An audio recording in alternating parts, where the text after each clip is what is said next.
ఇన్స్టాగ్రామ్లో ట్రెండ్ అవుతున్న కోడిగుడ్డు వెల్లుల్లి కారం రైస్ రెసిపీ అండి. సూపర్ ఉంది నిజంగా. తిన్నప్పుడైతే నాకు భలే అనిపించింది.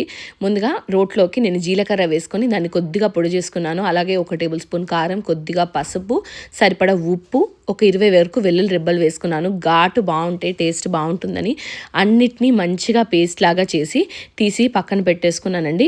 మీరు దీన్ని గ్రైండర్ పాత్రలో కూడా చేసేసుకోవచ్చు. నేను ఇలా రోట్లో వేసి దంచుకున్నాను. దీన్ని తీసిన తర్వాత పక్కన పెట్టేసి ఇప్పుడు స్టవ్ ఆన్ చేసి పాన్ పెట్టేసుకోవాలి.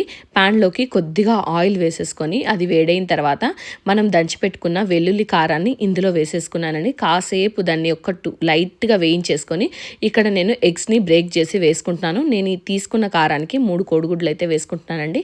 అంతా మంచిగా దగ్గరగా ఫ్రై అయిన తర్వాత దీంట్లోకి కొన్ని ఉల్లిపాయలు అలాగే కొత్తిమీర చల్లేసుకొని కలుపుకున్నాను. తర్వాత ఉడికించి పెట్టుకున్న నేను వేడి రైస్ వేసుకుంటున్నానండి. మీరు చల్లన్నంతోనైనా వేసుకోవచ్చు, బాస్మతి రైస్తోనైనా వేసుకోవచ్చు.